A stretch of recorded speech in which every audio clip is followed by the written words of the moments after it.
A project charter is a document that authorizes the project to exist within an organization.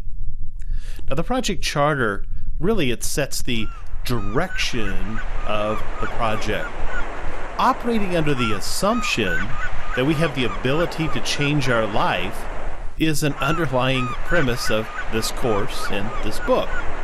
If you believe that all is preordained and that you are powerless to the gods, then you believe that even reading this book and taking this course was part of your destiny. But if you believe that you have the power, the ability, and the right to take charge of your life, then you're really ready to take this present moment and move on with your lifelong project.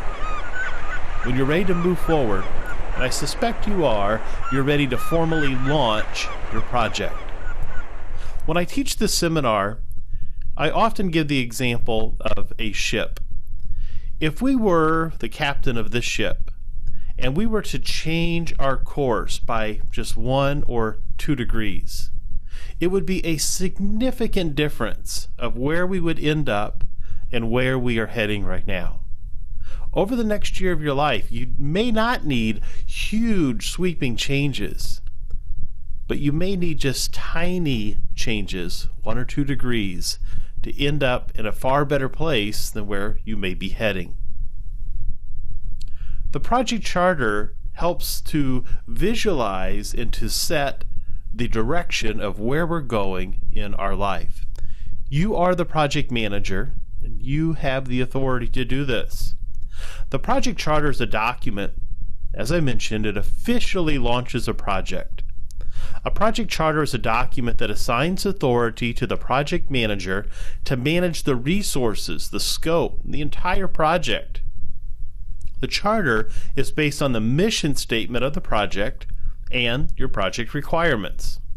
It's important to have a project charter because it symbolizes a commitment to your lifelong project and to the goals that you have mapped out in your project.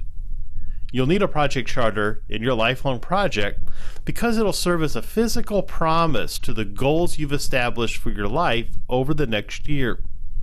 I believe there's something thrilling about creating your project's requirement and then a corresponding project charter to reach those requirements. It really only takes a little bit of time to do this, but it takes nerve, moxie, and drive to back up the charter. You will now write a project charter for your project. Now, this doesn't have to be an extremely long document, but it needs to be genuine and sincere. Write the reason why you want to accomplish the things in your preliminary project scope statement, your requirements document. Write the reason why this is important to you. Finally, describe how you feel now and how you'll feel once you meet these objectives. Now, you can use your mission statement as a basis for the project charter, though you want to include some more specific elements. Your lifelong project charter should include the requirements for project fulfillment. How do you know when the project is done? A clear, high-level view of the project purpose. Why are you doing this? A description of your deliverables.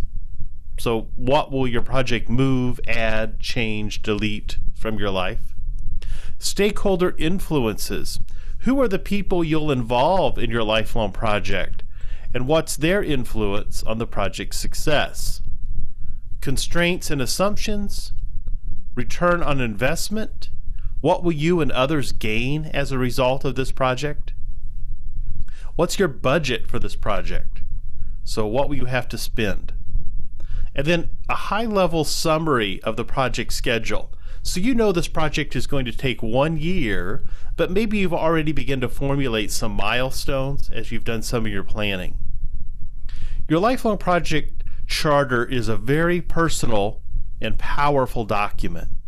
I strongly encourage you to not skip this work, but to write your own project charter to match the project requirements, assumptions, and constraints you've already identified. Like most of the work in your project, you're in charge, and this is your responsibility.